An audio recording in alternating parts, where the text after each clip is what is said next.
Here are 5 bizarre, incongruous facts about the Robertson wine district in the South African winelands. First of all, it is an insanely hot continental climate. It's a little valley that is cut off from some of South Africa's cooling ocean influences, mostly by the Riviersonderend Mountain Range. Secondly, Robertson used to be at the bottom of an inland sea many eons ago.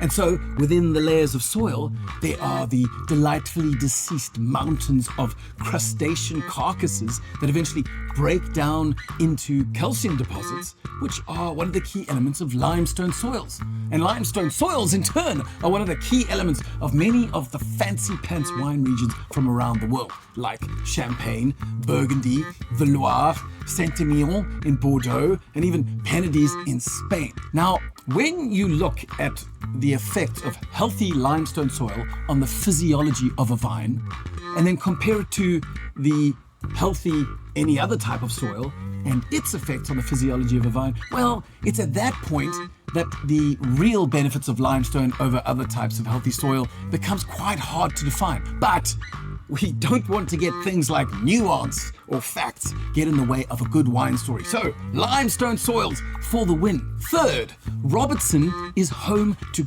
Beck, which is arguably South Africa's most famous producer of Cap Classique, South Africa's version of champagne, I guess.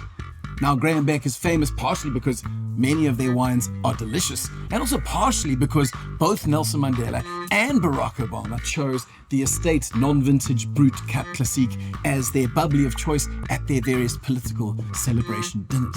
Fourth fact about Robertson is that it is home to the Robertson Winery, which is the fourth single biggest wine brand in South Africa. They make about 60 million liters of wine per year at least, and are distributed in about 30 countries. Fifth, in opposition to this, when you move off the valley floor and into the elevated foothills, Robertson is also home to these tiny little elevated artisanal vineyards that sometimes sit at 400 meters above sea level.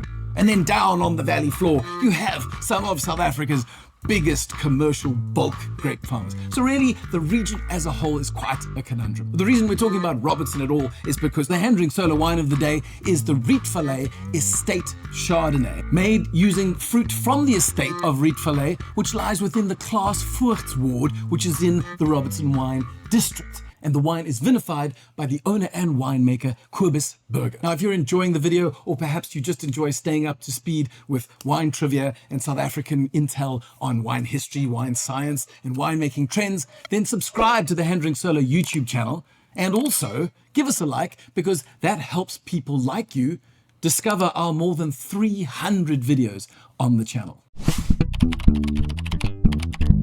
Rietvallei was founded in 1864, which makes them one of the oldest family-owned estates in South Africa. Now, the term family-owned estate is a little bit tricky because technically anytime you have a wine estate that is bought by someone who also has a family, it becomes a family-owned estate. But Rietvallei are family-owned in a slightly more legit sense, in that they are also family-run.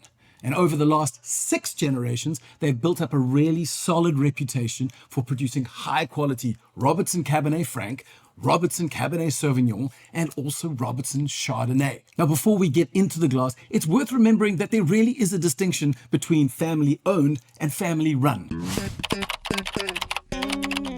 Family-owned is kind of like a cutesy, artisanal way of trying to sound legitimate, but family-run means that you have had a single group of related people invested in one particular place, trying to get to grips with how to produce great wine. And that's been happening for at least 2 generations, one would say. Now, in the case of the Burgers, it is 6 generations. And this length of time is significant because during this time, this connected group of people are focusing and learning and gathering knowledge on the vines, on the soil, on the climate, on the potential threats that exist in that region, all with the end goal of making better wine. And that is exactly what you get with Rietvallei, where the Burger family have been involved for all that time, and currently Cobus Burger is both the owner and cellar master / winemaker. But I will admit, you cannot drink a family tree, so let's get into the glass.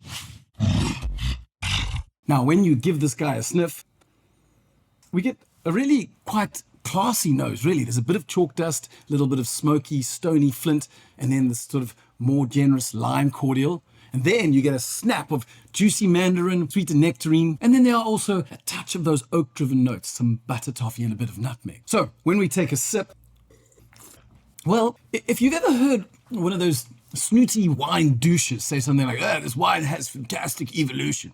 Well, I'm afraid to say that this is their moment of vindication, because this is a textbook example of the way a wine goes into your mouth tasting one thing and then changes into something completely different by the time you've swallowed. And that sensation of change is so obvious. But for you to really understand what I'm talking about, I'm going to need you to do me a favor. Just keep the wine in your mouth for 5 or 6 seconds, delay that gratification that you get from swallowing just long enough to see what I'm talking about. Because if you chill this all the way down to 12 degrees, say, and take your sip, up front, you get this quite concentrated, bright, juicy Seville orange note, right? Then I'm going to keep it in my mouth for a little bit. So as that begins to warm up, the tart Seville orange starts to change into some slightly sweeter peach and nectarine elements, right? And then at the same time, you've got a slightly different evolution. You've got kind of tart apricot notes slowly softening into what emerges as oak elements like that butter toffee.